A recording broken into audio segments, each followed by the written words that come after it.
Hey everybody, this is Pete A. Turner from Lions Rock Productions doing today's intro. Our episode today is fantastic. John Leon Guerrero sits with world famous percussionist Juan Escovedo. You've probably heard of his sister Sheila E. Juan's family is known throughout the world for playing all things percussion. Drums, conga, timbales, everything. Juan specializes in the percussion side of things. He plays the congas primarily, and he and John talk about rhythm and grooves and how Juan found his spot within his very talented family to play the conga. Now, here's the thing. When you look at building a podcast, we get asked all the time, how do you get such great guests? How are we talking to the Escovedos? And believe me, this is just one of the whole family. We're going to get everybody. Here's what we do. First off, way back when, John played a gig with Juan, so they have musical roots. They've been in a band together. And then when we first got started, we're at Dwayne Wiggins' place. Dwayne is episode 6. So when we're there, we had just done a deal with him to record our episodes at his studio. And so there's Juan sitting there, and they're going to be doing some kind of practice for an event or something. We've got nothing to do with this. Next thing you know, John is behind the drum kit, Juan is playing congas, and the groove gets going. Juan says yes. This is years ago. Yes to being on the Break It Down show. Well, we finally got it. That's how you get guests. You're persistent, you ask, you go to places, you get involved. This is such a great conversation. You guys are going to love it. And if you happen to listen to this show in the next couple of days, make sure you get down to Yoshi's on Monday because it's Juan's 60th birthday party. And if you love music, seeing live music at Yoshi's on Juan's birthday, that's just too good to be true. But in this case, it is. Hey, everybody, thank you so much. Seriously, you guys are my friends. John and I love doing this for you guys. We're so proud of this episode. Enjoy.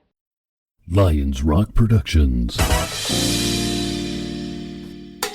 This is Jay This Moore. is Greg Proops. This is Jordan Harbinger. This is Dexter from The Offspring. This is Nathan This is East. Sebastian Younger. This is Rick Marotta. This is Stuart Copeland. I'm Mindy Abair. This is Andy Summers. Hi, this is Skunk Baxter. This is Gabby Reese. This is Mick Gillette. Hey, this is John Leon Guerrero. Hey, and this is Pete A. Turner.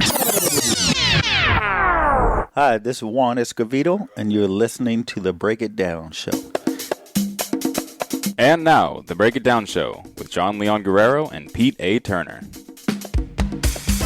That's right. Juan Escovedo has made a long and illustrious career as a percussionist for acts like Prince, Lionel Richie, Hall & Oates, Barry White, MC Hammer, En Vogue, Tony, Patti LaBelle, Herbie Hancock. Man, the list goes on and on, which is to say nothing of the fact that he is an Escovedo, which makes you are the oldest son in what many and myself would consider the first family of percussion.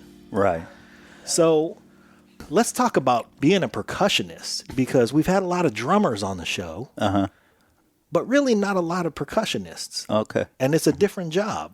It is different. I would say, I'm going to go first and then let you really tell me how it works. Okay.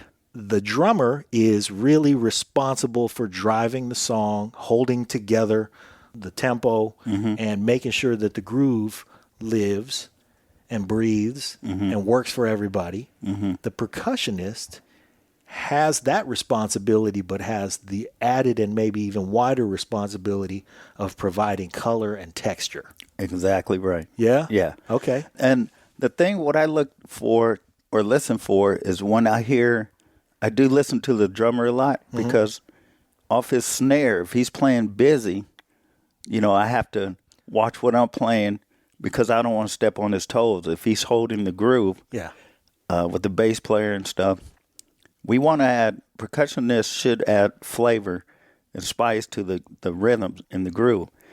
And it really depends on what instrument you play, too. Some guys will play too loud, too much stuff over the drummer, and it depends on where the song goes. Like, there's a lot of hand percussion stuff that adds so much to a song that you don't have to play a conga pattern or even a bell pattern. Just a shaker, cabasa, little, or chimes, a little. Sometimes you just stay away from what they're playing, and you just add during the chorus or the bridge of a song, you add something. But it's really important to listen, like you said, the drummer, and see what he's playing. Yeah. Yeah. So you start off with as little as possible? Well, it depends who I'm playing with. And if you have a lead singer, you really want to make the song feel full at certain parts of the song. And you want to sometimes just stay away and sometimes there's a need for the notes of the congas. That's why sometimes I play 2 congas, 3, sometimes just 1. Yeah. It depends on the groove and the tone and what the song is and who the artist is. More Latin music, you can be a little more busier, especially if it's just you playing timbales and congas. But if you have timbale player, conga player, bongo player, you have a part to play, and you don't want, step on anybody's toes, because now you have a drummer, conga, timbale, and bongos. So there are licks and stuff to add to each part of the phrase, 8-bar phrase or whatever, 16-bar phrase, and you don't want to all 3 of you play a lick right at the same time. Yeah. So you that's where rehearsals and stuff come in, and knowledge of musicians. That's why I really believe that when you get at a certain level, you're not paying them for just their style too, but also the knowledge they have and years of playing. Like, you could be at the same gig and some guys that come and play, and they're, some of them get the same money, but I believe if you're bringing a lot to the table, say you're named, you're an artist, you have CDs out, you should get more money because your knowledge is there, and you play cleaner, you play, like I said, with more knowledge. So that makes it it's different. A veteran presence. It is. And it makes a difference in the rest of what's going on. Yes. Years and years ago, you and I played together. I brought you onto a gig where we got horribly underpaid. You came anyway and brought all that wisdom. And you said something to me one time. I know it was the most forgettable gig you ever played and one of the most unforgettable gigs that I played. But I remember one time when we were in the middle of rehearsal, I was playing something and then we were coming back in and I had to bring us back in. And at some point, you just looked at me and said, "Let that breathe, man." And that simple gesture really informed so much of the way that I heard music after that, because I just understood that it wasn't just about keeping the time. It was about communicating in a way that affected everybody. Right. And that it could breathe. Right. So for our listeners, number one, look Juan Escovedo up and watch as many YouTube videos as you can, because one of the things that we want our listeners to all know is that you're turning 60 pretty soon. You're having a birthday party at Yoshi's coming up. Yes, that's March 11th, which is a Monday, and it's an 8 o'clock show. Okay, let me tell you something, everybody. Give me a minute with our listeners, Juan. To go out to Yoshi's on a Monday night, that's going to show your lady you really love her. Okay, so fellas, take your lady out. And if you are not already Latino, you know that there's few experiences that you're going to enjoy more than Latin love. And if you want to get it started at Yoshi's on March 11th, Monday night, and go see Juan Escovedo. You have a cast of characters coming with you. I do. You got Ray Oviedo, Right. Leah Tysse. Who else is playing? Tony Lindsay Tony Lindsay. from Santana, lead singer for 25 years. Many years. Yeah. Is he the longest tenured lead singer of Santana? I think he might be. He might be. And but that Monday night he's singing with you. Who else you got? Tony Flores, who played with Bobby Womack for, 35 years, percussion player. Yeah. His brother, Mio Flores, yeah. who plays with the Whispers now, and he has his own band out, and he's always busy, and he plays with El Chicano. Man, shout out to the Funky Latin Orchestra, though. Yeah, that's a good band. That is a good band. I love that band, We just don't play too. enough. Yeah, I would love to see you guys play more. Yeah, James Henry, Okay. a percussionist, play with Narder Michael Walden. He does all the Narder's recordings, the sessions, and all the stuff that Narder been producing for years. He's a great percussionist. A lot of these guys, they are from the Bay Area. Yeah.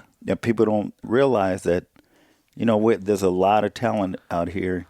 And I could have hired more percussion players, but these are guys I grew up with. Yeah. So I've known them since we were kids. So we can feed off each other and listen to each other, without having to say too much. Right. You got the shorthand of doing all those miles together. Yeah, we still to play together in different bands and stuff. So, and then I have Peter Horvath on piano from Layla Hathaway. Mm-hmm. Amazing piano player. Yeah, he is. He has his own CDs out. So does Leah. Yeah. Tony Lindsay, his first CD is out, and I think it's number 1 on the charts. It's doing really good. Wow. So these are amazing musicians. Amazing musicians. Yeah. Leah is the soloist at Glide Memorial Church. That's right. Among many other things that she does, she stays busy. She is so busy. But yeah, she's amazing. I mean, with that talent, Yeah, you can't hold it back. You can't mess up with Leah. Leah Tysse been on the show, and for our listeners who've heard that episode, I'm sure you enjoyed it. She's not only a wonderful singer and just a terrific contributor and co-conspirator as a musician, but for those of you who are not familiar with Leah, she is the soloist at the Glide Memorial Church, the iconic, legendary Glide Memorial Church, and she's a white girl. She's bad. So yeah, check her out. You said she's white because she doesn't sound white. No, I have to punctuate that for our audience because they're going to be like, wait a minute, what? Yeah, what that voice? It's something to walk into Glide and to garnish the respect of your peers at Glide. Mm-hmm. It's like you got to go in there and prove yourself. Mm-hmm. That's true. So, and prove that you're not an appropriator and that you're genuine and that you really got the stuff. Mm-hmm. And she has done that, and that's why she's so busy. And it's always good to hire musicians that you have fun with, that you like to be around. And Leah's one of those persons that as soon as you see her, your whole vibe changes. Because it's nice to be She's around a walking her. happiness. She is.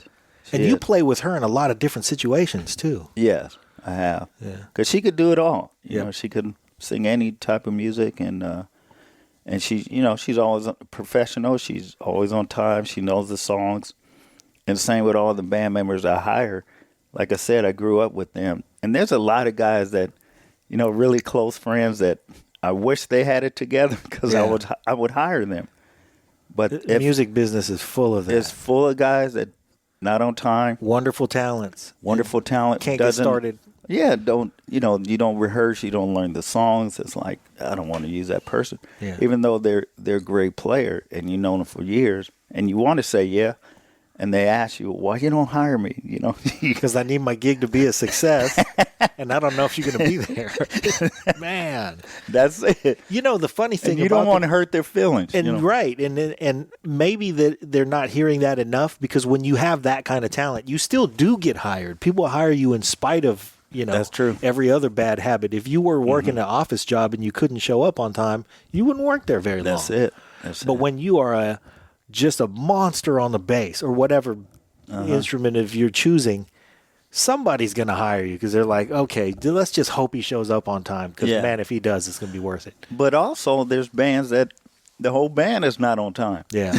So it works for him. There's bands that club owners is a business, and if you hire bands that come in late and the owner's like, or the manager's like, where's the rest of the band? I don't know, they're coming, and it makes the band, who's going to hire that band again? You know, and that's why they wonder why they're not gigging. Words of wisdom from a veteran musician who's got 40 plus years in. Let's see, you're going to be 60.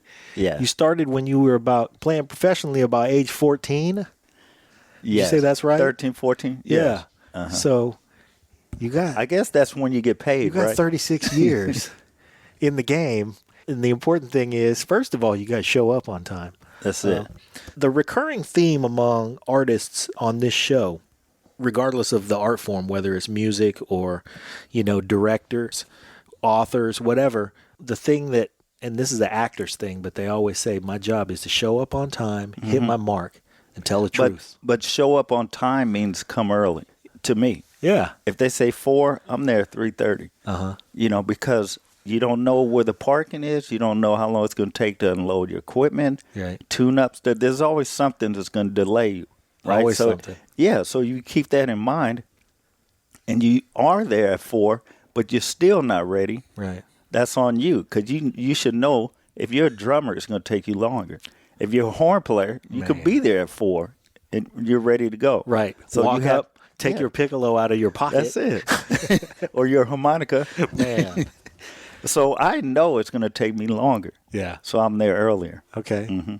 So of all the percussion that you're going to have at your birthday party, I will say you're primarily, although you play all of the percussion instruments and you hear all of the percussion voices and you're expressive and all of that stuff, you're primarily a conga player. Yes. Because growing up, I played with my father first. So he played timbales. And my sister, Sheila E, played congas. So what was left were the bongos. So I was playing bongos for years. But I always played, of course, congas, timbales, drums because, they were there at the house and piano and stuff. So, but you had to get in where you fit in, though. Exactly. Do I want the gig? Yeah. So what's left? Okay, I'm playing bongos. So I'm a bongo player. Yeah. But then when Sheila left and did other gigs, I moved to the conga drum. And then I was sitting there for years, and because my father played timbales. Right. And then my brother was playing drums. So, we were So set. everybody was just getting in where they fit in. That's it. Yeah. And then now I just fell in love with congas. I love the drums. I love hitting them, the tone, the rhythms. They have a very special voice. A warmth. It talked to me every time I play. It's like, your instrument. I mean, there's people that play a bunch of instruments, but there's one that just fills your heart up. Yeah. And that's the conga And that's drums. it for you. Yes. Okay. Yeah. So the last time I saw Funky Latin Orchestra, and you know this, but again, it's for the listeners, you had Richard Guan on the drums. My favorite drummer. I love him. From the Whispers. Yeah. And Amazing. Hammer Tour. We toured together Wonderful with friend. Hammer. Yes. And Billy Johnson. There was two Billy Johnsons from Mays, Frank and Beverly and Mays. Yep. Two drummers, myself, two percussion players, but there were 18 singers. About 55 dancers. 55 dancers. A whole bus of dancers. Man, it was during the tour. Yeah. It was the Too Legit tour. And I'm walking around. This was the tour, ladies and gentlemen, where Hammer was the biggest thing on the planet Earth. Yes. And you guys went to, if I remember correctly, you went to 186 countries, and that tour was 13 months long. You guys were gone for greater than a year. Yes. And you went to countries that aren't countries anymore. Right. So how did you do on that tour, like in terms of your accommodations and stuff? Because when Rich has been on the show a couple times, and when he was on the show, he said, yeah, man, there were some of us who had been around a little longer. Right. And so we would say, okay, listen, I want to do the tour, and this is what I need, and this is where I'm going to have my stuff ready for cartage. I need my own room. Yes. Did you get your own room? Yes. This is what happens when you're a veteran and you have a reputation of showing up on time, ladies and gentlemen. You get your own room for 13 months. First thing they said, okay, this is going to be your roommate. I said, roommate? I'm too old. No, I don't need a roommate. But then you realize there's 100 people on tour. Right. I get it, but I'm not one of put those. everybody somewhere. Yeah, I'm not going to Let the kids sort that out. Let them deal with it. Yeah. So that was one of the tour dynamics that, when you ask questions about the things like the tour, there's always the big things that you imagine happens on the road and the big places that you play and the, huge audiences and stuff. But then it comes back to, yeah, man, I have my own room. Yeah, that's very important because when you're on tour, you're living with that person. It's a room. It's not a house. Yeah. There's no other rooms. So when you're on tour and you're having problems with that person or they're having problems with whatever, and you take that into a room. Yeah. And then you have to perform, and you're dealing with his stuff, my stuff, in one room. For, like you said, we're on tour for a year, and you have to deal with this stuff. It's like, no, you need your own privacy, your own room, to just collect your own thoughts even. Yeah. So, you got 300 shows to play that year. Oh, man. And one time we played straight every night for like 3 or 4 weeks, no day off. Man. And that's when I think he was in money trouble. And we're just playing every single night. We get on the plane, we get off, we go straight to sound check, rehearsal, do the show, plane or the bus. That's where you sleep. Oh, man. Get and to then the you next wake town, up. do it over again. Do it over nonstop. It it was a lot of work. Man. But luckily I wasn't 60 then, so A little younger, a little more pliable. more energy back then. Man. But yeah, it's a lot of work. Yeah. Who was the other percussionist on that tour? You know, her name is Lisa. I think it was Lisa. Yeah, she was actually one of the dancers, I think, Okay. at first. And then, But she didn't stick around playing percussion in the Bay Area after that. no, she was. Otherwise, you'd still know her. Yeah, I haven't seen her in a long time. Yeah. But she was in the commercials and videos as a dancer. Okay. So she would play the 808 drum pads and Yeah. stuff, and I would play the real, percussion stuff, congas, timbales and stuff. Yeah. So yeah, she was mostly a dancer. Okay. That was a big tour. That was the biggest thing on earth that year. Oh, and when it started, okay, this is how bad it was. It was TLC, Boys to Men. Jodeci, Oh, Jodeci. Boys of Men, Uh-huh. and us. And they all were just coming out with their first CD. Kids, all of them. Man, so, they all hit number one with their song, TLC, Jodeci, Boys of Men. It was the biggest tour. Bananas. Oh, it was so much fun, though. Yeah, I bet.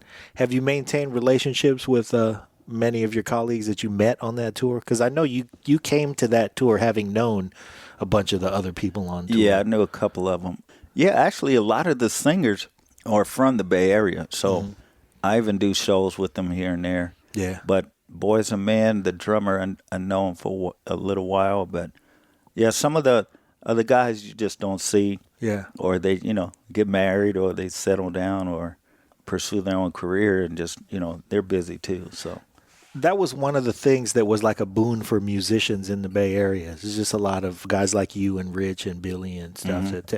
Melvin Carter, rest in peace, who, did that tour and just did very well for their families. yeah, It was one of those things that kept the eyes focused on the Bay Area, Right, in terms right. of music for a while. So when you tour now, I imagine that you're doing, of course, shorter tours than that. Yeah. And touring with acts that are a little more mature and sort of more, I don't want to say subdued, but like my friend Brian Dunn plays drums for Hall & Oates. Oh, And he's okay. like, man, this is the greatest gig ever because they don't want to work that hard. Right. Everybody's they're not so young that they need to do 300 shows. That's a year. the thing. We're getting older.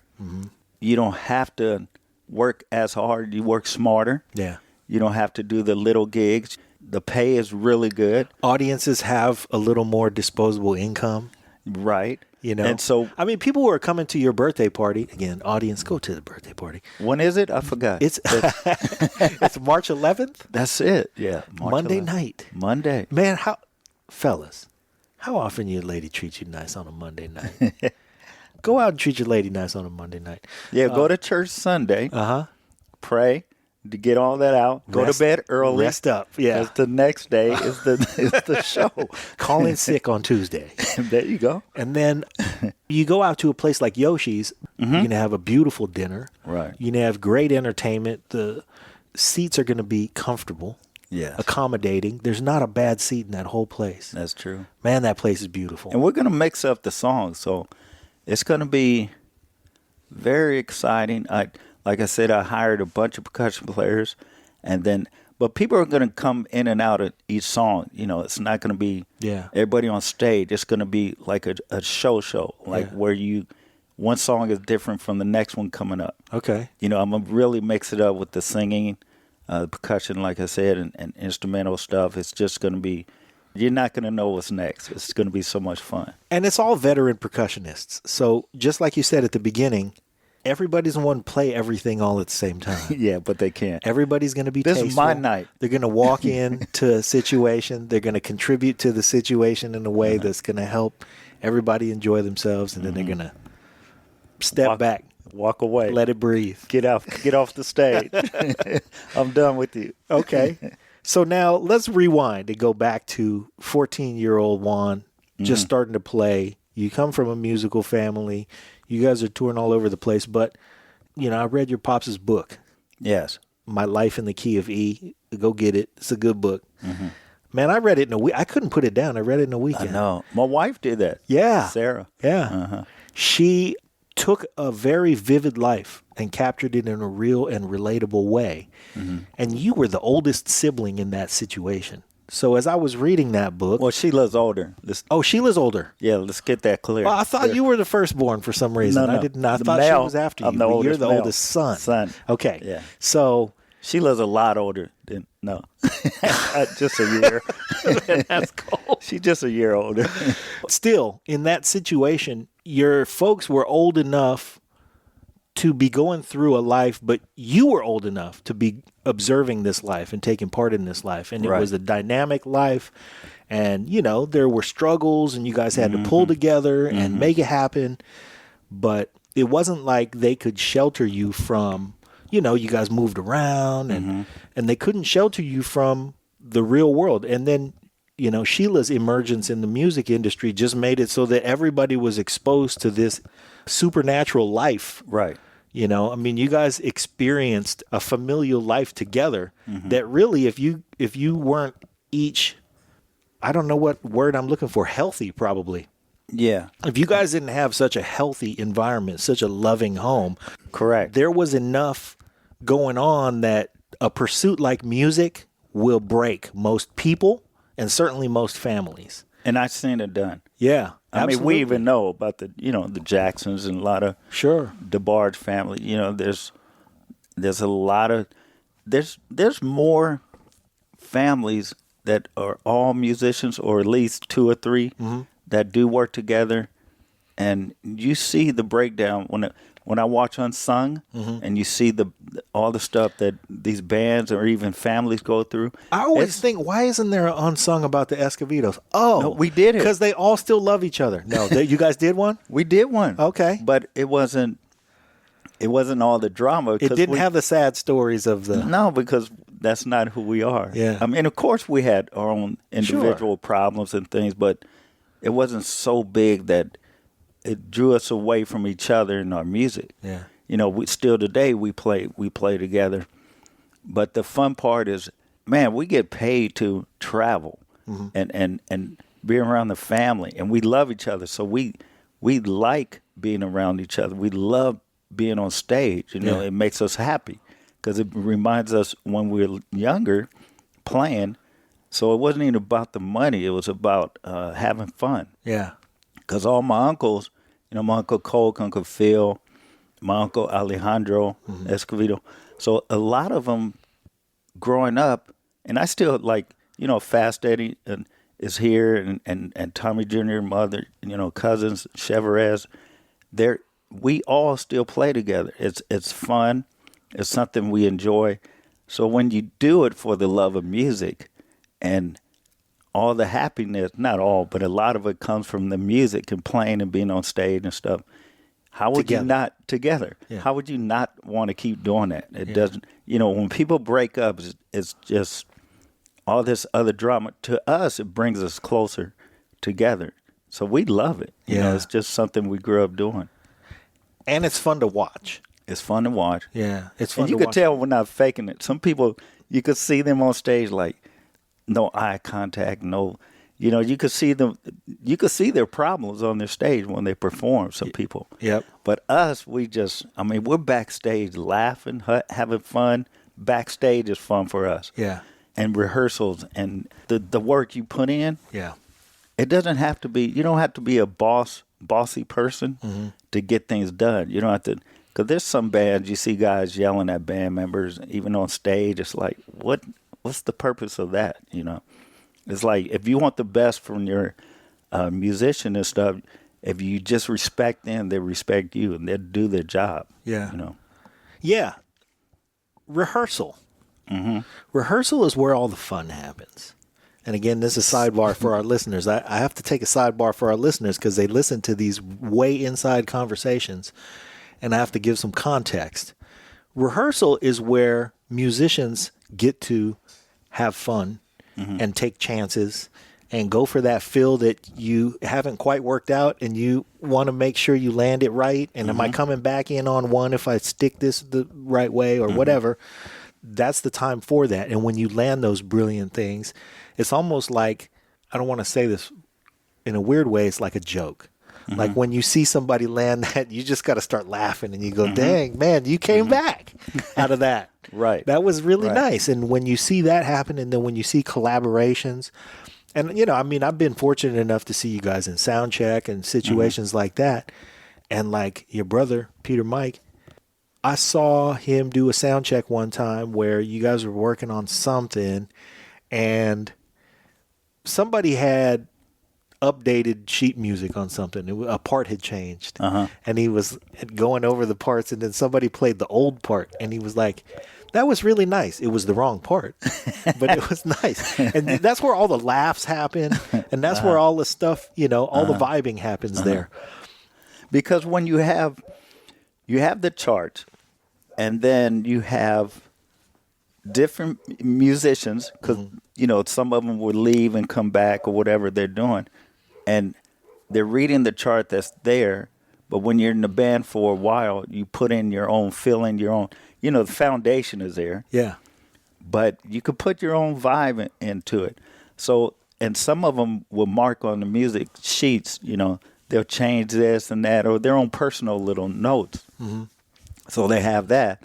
So then when you get a new guy come in or a sub, you know, somebody can't make it, the original guy, a sub will come in, and he'll play it just like the charts.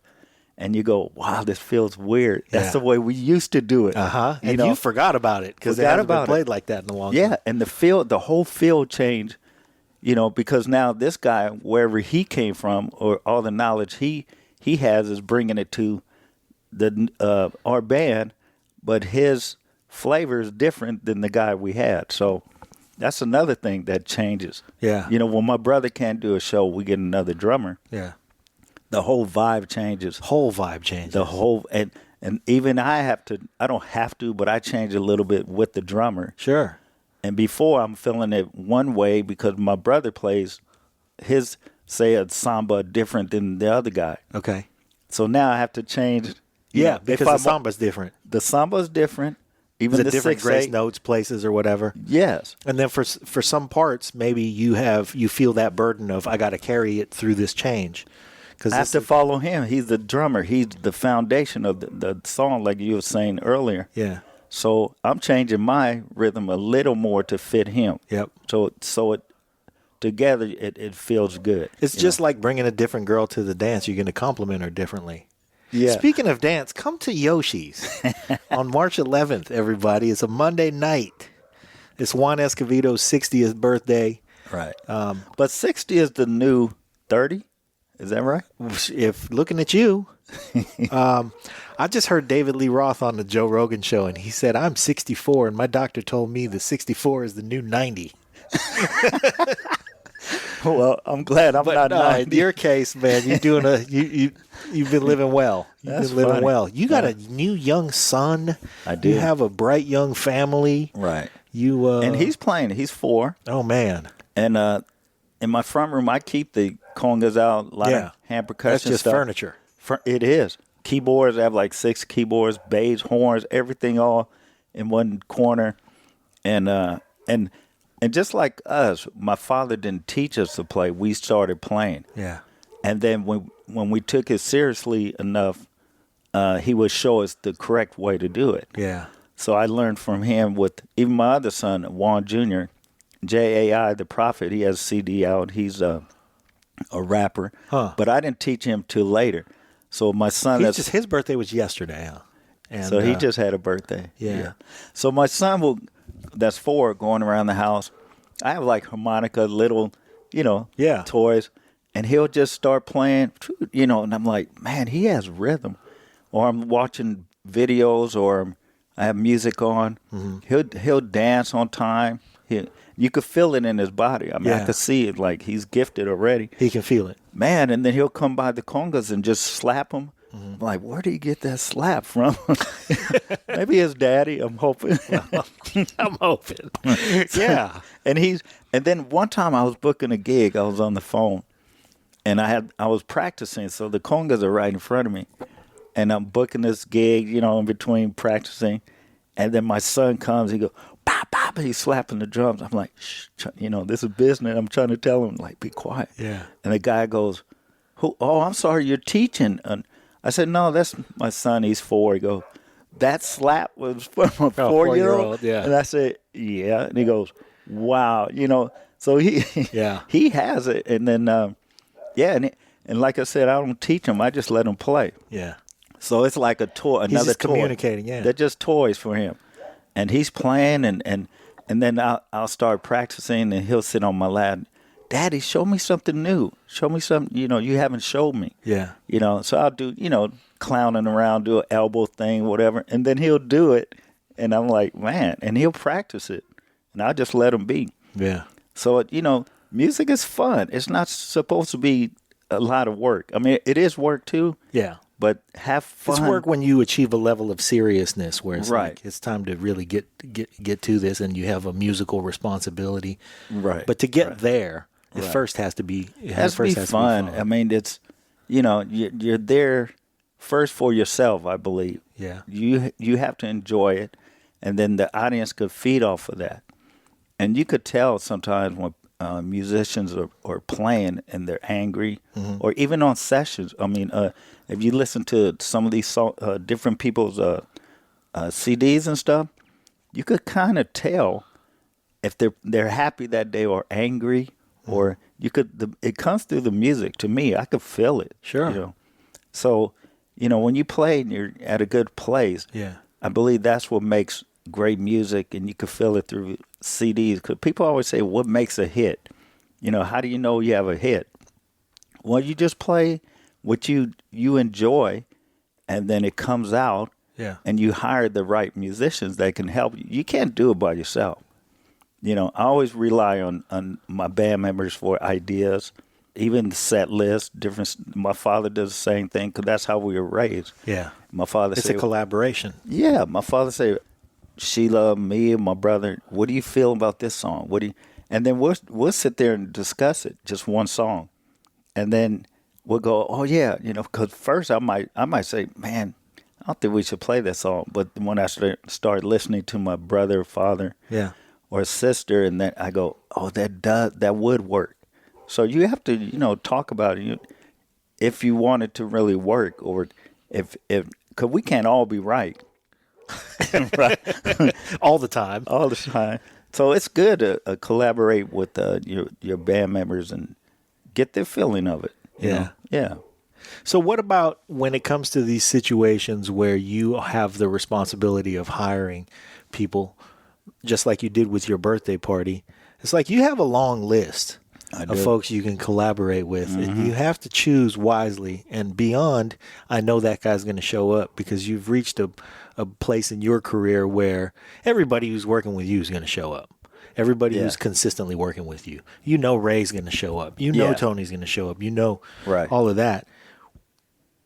When you think about the musical choices you're going to make at a birthday party, you know, how is it going to inform, like, ooh, I need to hire this person? Did you make choices based on the fact that, no, it's my birthday, I need to have a good time on this day? You know? That's a good question, because even last week I was listening to this song and I said, and that person came to my head, I need to hire this person.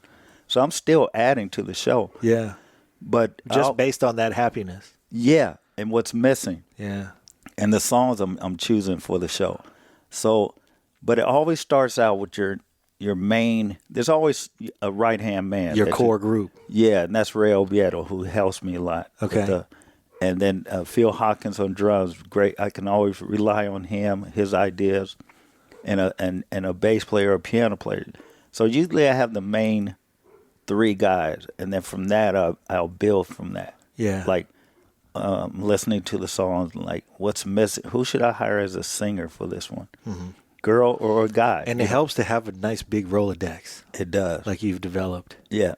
And we're always talking on the phone about different stuff, or they're hiring me for work. So it's people that I already work with that you don't have to say, learn this, do this, because they're already at that level. You just tell them, what song we're doing, and I'll let it go. Yeah. Either you know it or you need to learn it, or it's up to you how you sound when you come to the show. I know they're going to do their job. Right. You know. And besides that, there's a shorthand on stage that's like football players calling an audible when you've played with somebody a long time. You know where the quarterback's eyes are going to be like, I need to get his attention now because I'm about to shake this cornerback or whatever. Right. And you know, you and Ray is like he's like an old master who lives in a mountain cave. By now, he's been playing music so long and been playing music with your family so long. Right. You could just look at him one way and he'll be like, I'm going. That's the thing. I'm right there. See, he doesn't have to stand next to me. Yeah. He's on the other side of the stage, and I'm playing, and I just lean over, and he knows where I'm going next. Yeah. Or I look at him and look at another, or the bass player, and the Ray would know, okay, Juan wants the bass player to take a solo next. Yeah. So he knows to break it down because he's controlling the other side of the stage. I'm doing my side. So That's nice. yeah. So I don't have to yell over, because sometimes even though you have the songs and you rehearsed it, you're on stage. So I might feel something different. Yeah. And it's nice to just look at Ray and say, this is what I want to do right here. Yeah. He's not going to say, oh, it's not in the charts, or it's not, you know, some guys like, what is it? And freak out. Or even, oh, I missed it. Yeah. Don't freak out, homie. This is what I do. This is what I like about music. Yeah. Let it go somewhere else. You know, so I look at Ray and he'll go, and I could see him telling the guys on that side, you know, he wants piano solo or we're going to the top. We're going to skip a solo. Even sometimes the song just feels too long. Yeah. We're And just going to bring it home. We'll just bring it home. Let the lead singer, let's take it to the next chorus. And I just look at Ray and he'll know, and we just end the song. Yeah. Because it's too long. So all that stuff just works when you have the right guy next to you. Man. So when you're in a dynamic like on that great big tour with Hammer or you were on the Purple Rain tour too, weren't you? Yes, right after the movie. Holy cow. That was crazy. That had to be bananas. And Sheila just did a Glamorous Life. Oh, yeah. It was like, That was one of those convergences. Like you couldn't have planned it better than Glamorous Life coming right on the, you know, and Purple Rain coming together and touring at the same time. Nice. And the thing is, Sheila and Prince did that song, the whole CD. Yeah. Both of them. So she didn't have a band. Yeah. And then she said she was going to do a video for the single, Glamorous Life. So, of course, she's going to call, not of course, but I'm glad she did. She called her family. Right. So we're going to be there on time. Uh-huh. So, you know, my brother was playing the clarinet Hair solo. whipped up and everything. Hair whipped up, dyed. Uh-huh. I don't know what color that was. Ruffles. What else you need? And then You Zena, were coming through. We came through. And then Zena played guitar, my younger sister. Uh-huh. I was on piano. Does she play guitar really? No, heck no. No, But she played guitar in the video. she did. I don't even know. That She knew guitar what may or may not have had strings on it. I think it had strings. They were just out Might of have key. been fishing line. But she didn't. I'm sure she didn't even know how to put on a guitar. Uh-huh. What's this? It's a She's strap. coming through for her sister, though. She did. It goes around your neck. Just put your hand here and dance and, And act start like dancing. Act like you've been doing it for 30 years. Right. So, you know, we're good actors, I guess. Oh, yeah. You know, I didn't even really think to touch on the fact that you have been in several movies. Yes. To include Crush Groove, and that's the most obvious one. But what else? We did Ford Fairlane with Andrew Dice Clay. Yes. That Fort was- Fairlane. And yeah, Crush Groove, and then there's what's that? Shoot, there was another one we did with the was a Latin. But you're always sort of yourself, man. Would you consider Always taking ourselves. on a dramatic role in a movie? Heck no, Oh, okay. I could play dead if like you know if somebody shot me, I could. Maybe not dying, but already dead. Yeah, yeah, We just need you to lie down. I could lay down and you know I could do that part. We're but- gonna put this makeup on you so you have a bullet hole. and act Just like I'm stay not still. breathing. I could do that. Just hold my breath Okay. and yeah. But the acting, no. Yeah. I mean, it'd be nice to try, but Let's go back to that Purple Rain tour, though, Yeah. because, man, I've seen videos from that stage show was just off the hook. And then it would just be percussion, and you guys would just bust it wide open. Mm-hmm. And that was, I'm sure you exposed an audience, a young audience, to something that they had never seen Mm-hmm. before doing that. That had to be fulfilling. it was. But the thing is, Prince loved percussion. He came, well, my father, I believe, met him first. He used to come to Santana rehearsal. The piano player was teaching Prince some stuff. I think it was 15, 16. And then my father met him, and then Prince used to come to the house. So one time when I first met him, he came to the house. You know, he had back then was back in now, torn jeans and all that. So this is in the early, maybe 79, 80. Yeah. But he had torn pants and shirt, and he came to the door, and my sister said, you know, this is Prince. And he didn't look like a prince to me because he had torn pants. And I said, Prince of what? This boy looked like homeless. He's a prince? And I said, that's not your real name. He goes, no, it is. I said, you're a prince. Your name Prince? He goes, yes. I said, all right. So, because there's always musicians coming over. Yeah. You know, they got these fake And everybody names. brings up a Everybody, name. you know, plays. Everybody's great. They come to the house. I once had a dude say, yeah, man, my name is Darnell, but they call me Delicious. So just call me Delicious. I don't and wanna I call was him- like, I'm not calling you You Delicious. delicious. I'm going to call you D. Negative. That's not happening. Right. Anyway. So, yeah. So he came over. Like I said, we always had instruments out. So he came over. He got on drums, percussion, playing piano, you know, everything. Yeah. And I'm like, man, this guy is good. And then that's when his solo album came out, his CD. Yeah. And then he opened up for Rick James at the remember the Circle Star. Yeah, the Circle Star, right. And then he came over and hung out after that and stuff. So Sheila and them became, you know, good friends and stuff. And then, like I said, she did the Glamorous Life CD. We did the video. And then Prince said, you need a band, you know. So she hired me and Eddie M, Steph Burns, guitar, Benny, that Refill that plays with Santana now, Benny, Carl Pedazzo, Yeah. Susie Davis, and then later on, That's a band. Yeah, later on, Levi Caesar came in, Okay. and So that's how he came into the Prince circle. Was he through first Sheila, was in and Sheila's so band. did Raphael Sadiq. Well, back then it was Ray Wiggins, and then we had this band, and we rehearsed in Minneapolis for months in the snow. It was so cold out there. Man. It was, and we rehearsed at the Coliseum, like that's where we rehearsed first, you know, in the studio thing. But we like this is rehearsal, and we're at the Coliseum because they had just built the stage for the tour. Wow. And that door in the back with trucks and stuff going, you know, the snow Would open. Yeah. And I got it'd the be flu. 20 below. Oh, I was so sick. And Prince said, you got to come to rehearsal. I'm like, homie, I got the flu. It's cold. It's snowing. I'm about to die. I'm in the bed sweating. You have to come to rehearsal.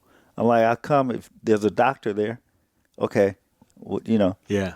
So I had to get in the snow with the flu, sweating. Went to rehearsal. They gave me a shot or something. Didn't help. But I still got on stage. And because they were working on the lights. That day, it's like.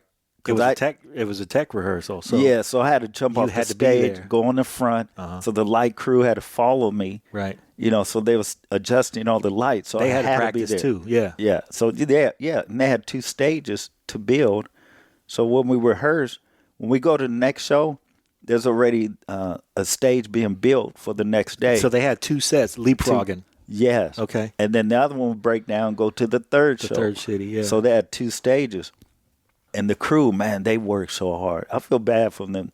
Some of them guys that they don't really sleep. They just people don't give them enough props. They work so hard. Yeah. You know, to build a stage and load up. Grab a couple hours on the bus in Man. between stuff. Yeah. I mean, they wake up and break it down and set it up all over again. But they do have, you know, the union, and they do hire people in each city that can load up the trucks. But they're guys that has to. Yeah, there's technical sure. expertise that has to follow the show Exactly. from town to town. You Yep. can't hire that out. Yeah. And it has to be perfect because, you know, the stage can fall apart. There's so many things that can go wrong. Yeah, safety. There's a lot of electrical stuff that has to be right. And, people for a tour that size, those tickets, people save up to go to that. They do. You got to make it worth it. And so, the whole concept of showing up on time and all of that comes into play. The rest of that, though, I wanted to make sure was show up on time, hit your mark, which of course is important if the lighting guys practiced for you to be there. And then the last one is tell the truth. Show up on time, hit your mark, tell the truth. That's what every great actor says. I got to do that before I do anything else. And so it's the same, musically speaking, you're vibing when you get to just tell the truth. You don't have to, you're not trying too hard. You're not trying to make up for somebody's shortcomings. You don't have a roommate you're pissed off at because you've been locked in a room with them for 30 cities. All of these things become important for that reason. When somebody's counting on you and they've spent all their money and they're bringing somebody special to that show and it's going to be, that's an event in their life. It is. And if you put it that way, you're turning 60 years old. On what day, Yoshi? I believe it was March 11th. That's a Monday night. That is a Monday. Yeah. You know what's nice on a Monday night, listeners? Love. Go get you some Latin love on a Monday night. Ooh, yes. That's at Yoshi's in Oakland. Tickets are very reasonably priced, and dinner is wonderful. Yeah. So go early. And park in the parking lot next door. Next door, they got a parking garage that's like 5 stories. So there's plenty of parking. Yeah. And it is right next door. So go see this show. Where was I going with all this? Oh, yeah. If you think about this, in your career, which now spans 46, 47 years, think of how many, I don't know if you've ever done this, think of how many somebody's special night of their life you played. Have you ever thought about that?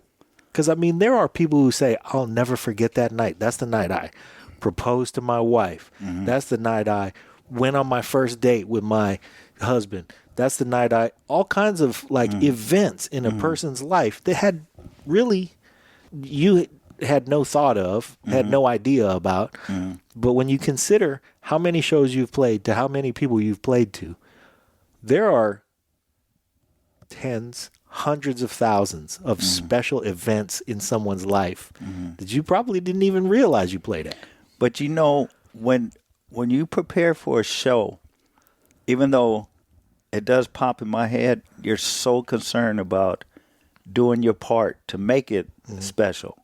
I'm thinking about, the songs, the stuff we have to do. Me, if I focus on all that other stuff, you get lost in that. I'll get lost. But when it's over, man, it's great to hear. I like, we go out, we sign CDs and T-shirts or whatever we have, merchandise.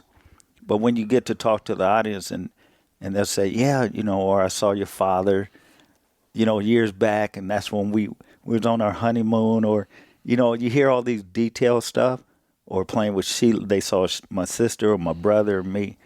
Then you realize how much you given, you know, and it is special to hear, and that's why some artists will play, they get in a car and they leave or go home or hotel. I like to hang out because I love hearing those stories and connecting with the people. Yeah. So that's when I realized, what we've been doing and what we still do. And you only get that by talking to them or coming out to, hang out with them and stuff. So, that's when you realize, like you said, all the people that came to the shows and what you do for them. Because even for myself, I go see bands and they do that for me too. Yeah. I sit there and go, man, I remember when I first saw Earth, Wind & Fire or Stevie Wonder. Now I'm playing with them. Yeah. That's crazy when you're growing up and the Commodores, and then we end up playing with Lionel Richie, and it's like, man, this is stuff I studied to learn how to play. Tito Puente, and then get to play with Tito later on. It was amazing. Giovanni.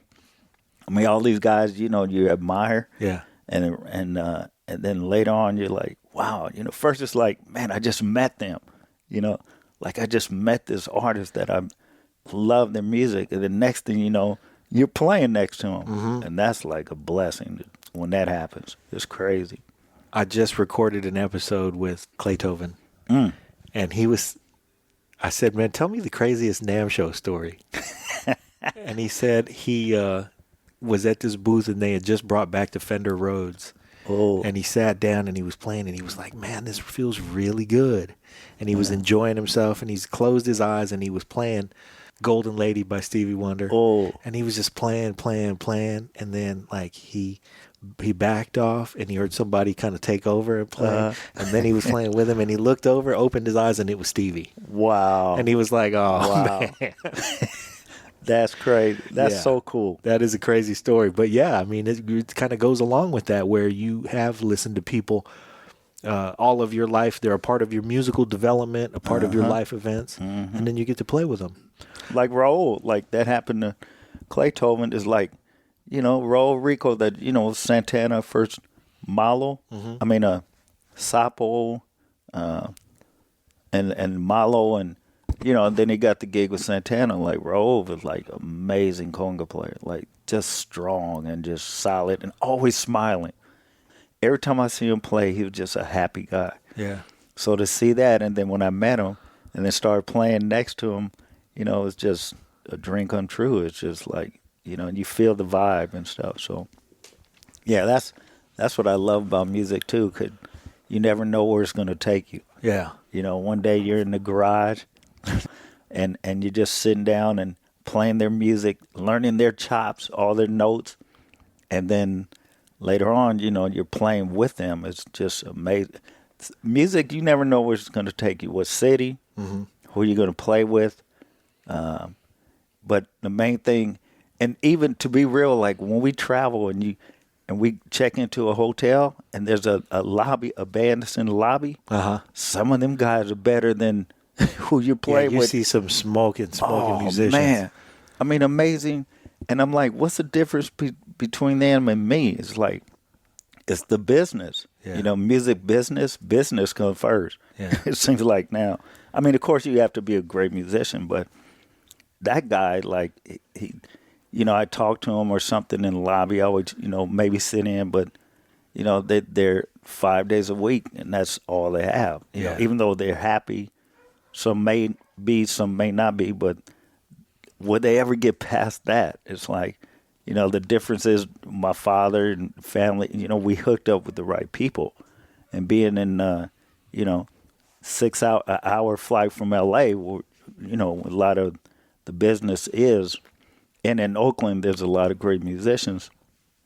You just think about it sometimes. You're like, man, I'm going to my suite, and I'm making all this money. And you look at the guy in the lobby that's just as talented, if not better. He's making $100. Making He's doing that $100 five nights a week. Yeah, and people walk by him, and the only difference is because they see us on the big stage, you're supposed to be better, or we're paying all this money. That guy is just as good as me. Yeah. In the lobby. So that happened in San Diego recently. I walked in on this band and they were playing at this just little like coffee house. I mean, it was a restaurant, but it was like real coffee house feel. It was really small. And that band was just, man, they were so good. And you look at these guys and you go, they seem like they're enjoying themselves. Right. There's a lot of cats out there who, like I know a guy in Benicia, his name is Stacy Starkweather. He's a bass player, amazing bass player. Could play with anybody. Right. He's a teacher. And he's dedicated his life to teaching. And he's making a mark that way and just playing as much as he can and playing amazing music. But, has chosen to dedicate his life to teaching. And so God bless him. Thank you for doing that. And I teach sometimes, too, through Elevate Oakland, which is a foundation through Sheila. Okay. To bring music back into the Oakland public schools. Oh, my goodness. Is that necessary? Yeah. It's called Elevate Oakland. And we teach it. I saw you guys did a fundraiser over the summer. Yeah. And Eddie played, and the whole band came back together, really. Right. Yeah. And we donate, the company we endorse, like now with LP, but Toka and Zildjian cymbals and sticks, Remo, they donated a lot of their percussion stuff to the schools that we teach. Wow. So they didn't have to come up with any money, and then we're hired to go in there. Leah does it, talking about Leah Tysse, she does it, vocal lessons, but we bring in musicians, Malacio, Mandaluyo, which is playing with me too. Okay. At Yoshi. He comes in and he teaches horn stuff, and I teach percussion. So, we're always trying to get back to, the music in the schools. Yeah. Mm-hmm. Well, okay. Let me just take inventory here because it's been over an hour. Wait, when am I playing? Wait a minute, at Yoshi's. Let me see. I think it's March 11th. March 11th. If I remember correctly. Is that a Monday? It's Monday. It's a Monday. Is it 8 o'clock show? Is it an 8 o'clock show? I believe it's 8 o'clock. I think it's it's at Yoshi's, 8 o'clock. right on Jack But London you want to Square. be there early. Hey, you do want to be there early, and To guess park. what? You have to park. Get dressed up. Dress up. Get dressed up, man. Yeah. Make it a night. Make it on a night. Monday. Monday. Do it. Monday night. Juan Escovedo will be 60 years old. Woo. He's annoying. He looks like he's 36. Yeah. And, Must be dark in here. you're going to have a good time. You're going to enjoy yourself. This show is a long time coming. I'm going to just say this for Eddie's benefit because he's sitting here. Eddie Chevrolet. When I started doing this show, the Break It Down show, we had just recorded episode number 3. And I knew Juan from way back. So I was at Dwayne Wiggins' house. Okay. We had just finished recording episode number 3. And I saw Juan. Actually, Dwayne said, hey, what are you guys doing later? It was like 4 o'clock in the afternoon. And I said, I don't know. What should we be doing later, Dwayne? Levi's going to be here later. Do you guys know Levi? I was like, no, I do not know Levi. I would like to meet Levi. I will come back later. What time? He said, an hour. So I said, okay, I'm going to go get some chicken wings or something and come back in an hour. So I came back in an hour. We walked in the sound stage. The band's setting up. And I'm not trying to get in the way and stuff and didn't want to interrupt anybody. So I was just hanging back. And then I saw Juan. So I walked up, Juan, what's up, man? We played together years ago. And he goes, yeah, I remember you. What's going on? So we exchanged pleasantries. I said, man, I'm doing this podcast. And you would be a fantastic guest on this podcast. And he was like, yeah, I'll do it. That was episode 3 we just did that day. Yeah, I'll do it, man. We just put up episode 457. And this is the first time I've been able to get Juan to sit still for 1 hour. So this podcast is a long time coming. The other reason, I remember that day. I'm giving you a hard time, but what do you remember about that day? I remember. Because then I'll tell you what I remember about that day. You're doing the interview with Dwayne Wiggins. I was at a studio, I believe, and we were rehearsing for something. I was playing with the Tony for a award show that was coming up. Okay. I don't want to tell you what he paid me because I was upset. But anyway, that was a long time ago. I looked at an envelope and I said, "Really?" But anyway, Hopefully he's made up for it since then. yeah. If not, then he's about to because he still owed me from that day. So yeah, I remember you doing that, and I said, yeah, I would do it soon. Yeah. Oh, I said next week, whatever. Like That's why I'm laughing. Yeah, it was, and then, but you never gave up. You kept calling. I kept calling him. Yeah, man, we'll do it. I'm going on the road. I'll be back. Okay, I'm gonna call you when you get back. But I meant well. Yeah, no, and here we are. And I'm not a liar. It's just I'm busy. Yeah. For 3.5 years, I've been busy. No, but here's 2 things that make this important, man. This is a monumentous occasion for 2 reasons. Number one, at that time, I had not played drums for probably 15 years. Honestly, had not touched my sticks. My drums were stacked up in cases, put away. My son became very serious playing baseball. And so all I did was just support his baseball career, take him to baseball tournaments all year long. Our family we didn't even go on vacations. We just went to baseball tournaments. Wow. So, and then motherfucker quit playing baseball. But that's another story. The thing that happened, though, that day was the drummer had called. It wasn't Tony. It was something else you guys were rehearsing for, but it was Levi was doing something. Leah was there. That was the night I met Leah, too. Oh, okay. And you guys were, maybe it was a Warriors game when you used to play the Warriors games. I don't know. It was something. You're right. We're rehearsing for the Warriors game. Me, Levi Caesar, Leah, Tysse. It was another female singer. And the drummer wasn't there yet. Yeah, he wasn't there yet, but he had called Levi, and everybody was set up, and it was like, okay, we're starting at 5. Talking about being late. See? And so he called Levi, and he was like, yeah, man, it was some airport traffic or whatever, because the place by the airport, he was like, it's some airport traffic, man. I'll be like 10 minutes. And so Levi hung up the phone and said, well, he's going to be another 10 minutes. And Juan goes, he plays the drums. And I'm just standing there like I hadn't touched a drumstick in 15 years and just got called out. But then, Homie, you froze up like what? a deer on the headlight. You like I was. me? I was in there. I'm like, yeah, you're playing Oh, drums. guess what? You played the drums. And then it was like, well, what are we playing? It was some song, and I was like, I'd never even heard that song before. I don't have any idea how that song goes. So whatever. Just I said, just play a groove. Backbeat on 2 and 4. That's all you Yeah. got to do. And that is literally all I could do. I had no. But guess what? I'm playing again. Good. And that's what did it. Wait, So, but to that same story. So well, I remember your face when you got on the drum. First, you like, I'm playing drum. Levi said, "Is there one?" And because you had just told me you played drum. Yeah. So I didn't know how good you were. It didn't matter. We needed a groove. yeah. So you got up on the drums. I looked at you. You look like, what the I was heck finna am I doing? sweat. That was. Why do you do this to me? But what do you did say? You don't say no. You don't say no. Yeah. Yeah. But homie, you did fine. It was cool. Well, you know what happened was I got in the car and we drove away, and I was like, man, I can't believe I just did that. That was terrible. And then my co-host Pete was like, yeah, they probably thought it was terrible. I thought it was terrific. And I was like, Oh, okay, well, that's one good. person in there thought it was terrific. And then, but what it did was it lit the fire back. Oh, I didn't know that. And then, I just started playing again. And then it took, I had to spend some time in the shed and just kind of get my meter together.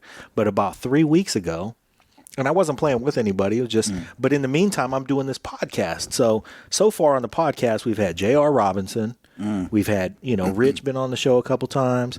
We've had Rick Murata's been on a couple times. Stuart Copeland's been on. I mean, we've had a ton of drummers. Wow. Because, you know how I chase people down. Yeah. So I've been in contact with a lot of my people I listened to growing Right. up and who helped me make sense of the drums. And about 3 weeks ago now, I was with my co-host Pete, who now lives in Orange County. His girlfriend and him were taking me, and we were meeting my wife to go eat dinner. And on the way there, his girlfriend was like, "Oh, do you know Denise? I'm going to stop by Denise's Pilates studio real quick." And I was like, "Okay, I don't, Besides, I was in the passenger seat, so I was going wherever she was going. And we go into this place, and it's a Pilates studio in a warehouse in Benicia. And there's these 3 guys playing, and a drum set with nobody sitting at it. Wow. Yeah. So they played a song. I'm not gonna jump up. I just met these people, and they were like, "Yeah." They clearly had been rehearsing and stuff. They knew the song, and they were like, "Well, how'd it sound?" And I was like, "Well, it sound better if you had a drummer. Is anybody playing?" And they said, "Play." Wow. So I did. We hit it off. We've been playing twice a week ever since. Really? We'll be gigging this summer. Wow. Yeah. Is it at Yoshi's Monday, March 11th? No. Because Juan Escovedo's 60th birthday is at Yoshi's on March 11th. 8 o'clock show. 8 o'clock on a Monday. You can make that. You'll be home in bed That's it. in all the right ways. But when you're at Yoshi's, I'm coming. Okay. And I'm going to be on the guest list, right? Oh, of course, Yeah. man. Okay. Come on. First of all, you finally have done the Break It Down show. Finally. Something I've been waiting on for a long time, and it's been worth every minute. Also, you reignited my playing of the drums. I don't even know how profoundly you've affected my life and how to ever show you the gratitude for that. Oh, that's so cool. I can't. Well, that makes couldn't me possibly. happy. Yeah.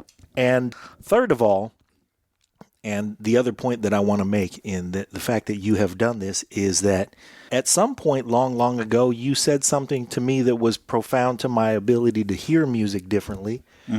And we all should, as musicians, hope that we could touch somebody like that wherever we go. So I just want to acknowledge that you've done that. Cool. And that we've been on the mic for more than an hour. But I want to say something else. We have time? We got all, I Okay. I'll do. Okay. I forgot to say that we just have the E family series of percussions instruments that's from LP. We used to be with Toka, Yeah. but now we're with LP. So we just did a video recording last week in I LA. gotta throw away my tokas that I bought years ago. Buy some No, more keep keys. them, though. I'm just kidding. Those I have a set too that I practice with. They stay in the house. But You don't let a camera point at them. No. But I bring out my E Family Series LP congas. Those are in the garage, packed, always ready for the gig. Yeah.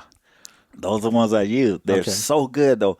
They're two-tone wood, and they'll be out hopefully soon in music stores. So you'll be able to buy some E Family percussion stuff. And I imagine it's a wide range all the way through the percussion spectrum. Yeah. So that no matter what part of the stage you're on and what percussion you're reaching for, you can reach for and grab E Family percussion. It's about time. It is. Honestly. We've been trying for years. Yeah. But it's perfect timing because And Remo makes your heads. I endorse Remo heads, Yeah. Zildjian cymbals, Uh-huh. Zildjian drumsticks, now LP percussion, impact cases. I'm sure there's more. All the way to the cases and the shoelaces, man. You know what's cool though? I never bought a percussion anything because my father always had percussion stuff, and then Sheila, and then eventually I had my own endorsement. Now I'm hitting the stop button because he's getting annoying. Now you never Now I'm bought a bragging. percussion anything. Now I'm bragging. Yeah, That's true. Nothing. Wow. And when I found out how much they cost, I'm like, dang, I better take better care of my stuff. They're expensive. Yes, but they're they not last forever, Well, if you take care of them, You take they care of will them. bring you years and years and years of joy. When are you going to put out a solo CD? I'm working on one now. Are you? I've been working on it. Yeah. But the thing is, I think it's been like 7 years. Me and my friend Michael Angel Alvarado. He's from San Jose, but now he moved to L.A. I think he's been there 8 years. But anyway, we've been working on the songs, and then I had some nice songs, and then the E Family CD was coming out. Yeah. So I gave him 2 of those songs that was going to be on my solo album. And then when we were writing, it was too much jazz or Latin, I felt. And then it was too much R&B. Because coming from Oakland, man, you listen to everything. Yeah. So I kept writing. Me and Michael Angel kept writing. So now I had like 30 songs that I really like. And then I picked the best 10 out of those 30. So now I'm in the studio now, actually. So I did 3 of them already with my sister, Sheila E, playing drums, myself, and a couple of studio guys in L.A. So I'm going to go back next month and do another 3. Okay. So there's 10 songs I'm getting done. And Where are you doing it? at the Raphael Sadiq studio Okay. in L.A. So El DeBarge promised me, I'm going to put it on the air. He promised me he was going to sing Come on, Al. one song. He actually called me recently and said, Juan, I'm ready. Oh, boy. And I said, okay, You got to capture it. yeah. And I said, I have the song for you. And he goes, okay. And I said, you want me to send it to you so, you can fill it out, see if you like it? And he goes, yeah, that'd be cool, but I want to write a song with you. Like, Okay. let me and you do a song together. And I said, and I'm thinking, oh, yes, of course. Yeah, What the I'm going to answer say, to that no to El question is DeBar. yes. I'm going to say, and I'm thinking, what can I do to help this boy? He writes all these hits. And I said, I'm just going to do it, bring in Show up and bring a happy vibe. a happy vibe. And, That's like if Juan Escovedo says he plays the drums, you say, yes, yeah, that's true. that's exactly right. I do. So then, So Al, because I actually was a musical director for him a couple of shows and stuff. And I've Okay. been playing with him for like, I don't know, off and on 20 years. yeah.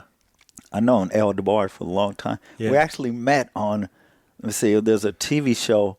I think it was American Bandstand, something like that. Wow. Remember that? Yeah. Or it was, of course. what was that other show? But we were doing a TV show, and he was walking by, and I'm like, that's El DeBar, And we started talking, and then we exchanged numbers right then and there, and Yeah. we've been friends ever since. Huh. I know Rich plays with him sometimes, too. Yeah. I imagine you guys have played with him together. Every time he's at Yoshi, he calls me. He calls you. says, "Come on down and play." I Sure. said, okay. That's cool. Mm-hmm. I'm glad he's holding up, man. He's had a rough doing- go of it, too. Yeah, he's doing good. He looked good last time I seen him. That's good. Healthy. Yeah. Put on some weight. Sing. That boy can sing Man. regardless. I mean, He still hit them same notes like it's nothing. Wow. Yeah. I'm going to cut us off because it's Okay. we're an hour and a half in. Wow. It doesn't We could seem do like this it. all day. We can. And like I told you, if I get to an hour and if you're bored enough to stop before we get to an hour, I'm not doing it right. But I'm getting paid per hour? Will you come? Yes. Okay. Minute, actually. Minute. Okay. Man, you're gonna put me in the Dwayne category. You're like, man. Will you come back? Yes. Okay. And of course, we'll promote when your solo album does come out. Oh, yes. So one other thing that I want to not forget to say is that you are the second J.E. on this show who I appreciate and has had a musical effect on me. Our guest number one, and he's been on the show about, 10 or 15 more times since then, was James Early. Oh, nice. Yeah. So I know you've worked love with James as well, too. I worked with him. Yeah. Yeah. We did In Vogue album. That's right. He was a producer. Uh-huh. Yeah. And That I was yeah. Funky Divas. That's it. Yeah. All right. So, ladies and gentlemen, go to Yoshi's March 11th. Make sure you go to the show. It's Juan Escovedo's 60th birthday party. Park in the parking garage right next to beautiful Yoshi's on Jack London Square. Have a nice dinner. Get dressed up nice. Wear that special cologne. Take your ladies out, fellas, and enjoy it. Happy birthday, Juan. I'll see you. Thank you. I'll see you soon, man. See you when I'm 60.